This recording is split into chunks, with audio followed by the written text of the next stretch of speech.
Okay, so maybe you're planning a 72-hour fast or you're getting close to breaking it. I personally am about to break my third 72-hour fast, and I'm going to share with you the tips that I've learned and the meals that I've broken my 72 or longer fasts with and why I do it a certain way. Number one, I want to share that every single time I break a fast, I watch a particular video from Dr. Fong. I will link that below, but it's very informative and he is a medical doctor, so I take a lot of stock in his advice. I've read his books, I've followed his content, and I really think he makes a big difference. This is a summary and my application of it. First of all, my biggest takeaway is there are certain foods you want to avoid, and that's in combination with you want to start with a small pre-meal. Of course, at the end of 72 hours, I have this great mental hunger. I look forward to eating. I don't call myself intermittent fasting foodie for no reason. I love to eat. I love to enjoy foods that sound good to me. However, you have to really self-control and not eat a giant meal because my body has been shut down and not digesting food for 72 hours. That means you need to give your body a little something that's easy to digest and wakes up the digestion without it being a massive meal. So here are the tips that I've received from Dr. Fong that have worked really well for me as I open my eating window after a 72-hour fast. First of all, you want to avoid starchy or high fiber vegetables, especially in the raw state.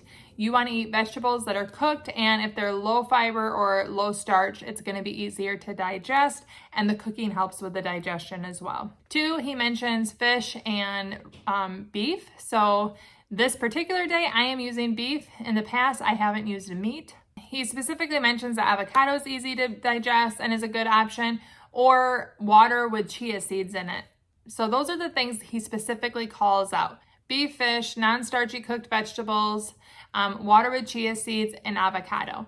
Now, I think that's a pretty good list, but he also says that really you can be a little more flexible with it as long as you avoid nuts and seeds, dairy, and raw vegetables. Those are very hard to digest and really take more out of your digestive system that's maybe not quite ready to equip it yet. And again, you want to focus on a small portion that even though you maybe mentally are hungry and actually maybe physically you're ready to eat more than that, the pre-meal is going to allow your digestion to wake up. So that's why I've designed these 3 meals. My first 2 72-hour fasts were a 72-hour fast and actually a 100-hour fast, so I went beyond the 72 hours. And I did the same meal for both of them, avocado and air-fried okra. I chose both of those because they're items that I really like. I actually really love air-fried okra, and it's a non-starchy vegetable. It was going to be cooked in the air fryer, and I knew I'd have like personal enjoyment eating it. So that's what I did on my first 72-hour fast and also after my 100-hour fast, and I let my body digest those before I went on to my next meals.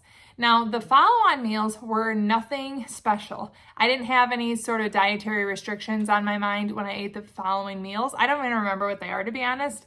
You could go back and look at the vlogs. But I know that I didn't have any issues. My stomach wasn't upset. I didn't have bloating. I didn't have stomach aches. I didn't have irritability or fatigue as soon as I ate because I overloaded my digestion system. The pre-meal really worked out well. And then today I am gonna have air-fried steak, and whether I'm gonna have marinated artichoke hearts or an avocado. An avocado actually sounds good. I was planning on doing the artichokes, but avocado really sounds good to me and it's very satisfying. So I might have avocado with the steak, probably only half of an avocado, and then the steak.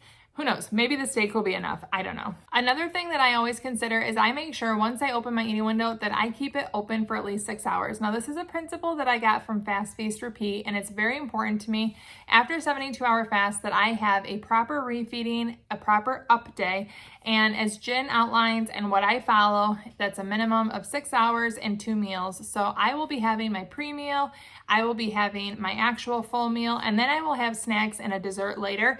So altogether, I'm going to make sure that I have a 6-hour minimum eating window. That means you have to plan it so that you can open your eating window early enough in the day to have 6 hours left to eat.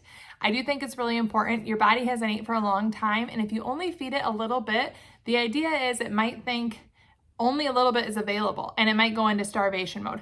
This probably doesn't happen after a single fast and a single opening of an eating window, but if you make it your pattern, you might make your body worry. So I always make sure that when I have a long fast, my body does a lot of great work And then I almost reward it with a great amount of food. Like, hey, we're not in starvation. There is food aplenty. And then it can see like, hey, we can keep going on this. We're doing well. We're not in a survival mode. That's what I got from Fast Feast Repeat. That's my total paraphrasing of it, but it works well. And I enjoy eating again for 6 hours. Another thing that Dr. Fong mentions, and I'm gonna link to his video right after this, he talks about refeeding syndrome, and that is almost more of a concern if you are fasting 5 days or more, but you don't wanna shock your system. And he gives a lot of great medical advice on when to worry about it, basically 5 days or longer of a fast, or if you have certain medical conditions or medicines that you take, you should be more aware of how you break your eating window. And it's still following the recommendations that I follow, but I think you want to be more strict about it and make sure that you're following it to a T. And if you want to see Dr. Fung's video that really has helped me as I break my fast for those 3 times that I went 72 hours plus, you can check out this video right here. He is a wealth of information, and I'm guessing you already know who he is anyways. Thank you so much for watching. Ciao, Donna, ciao.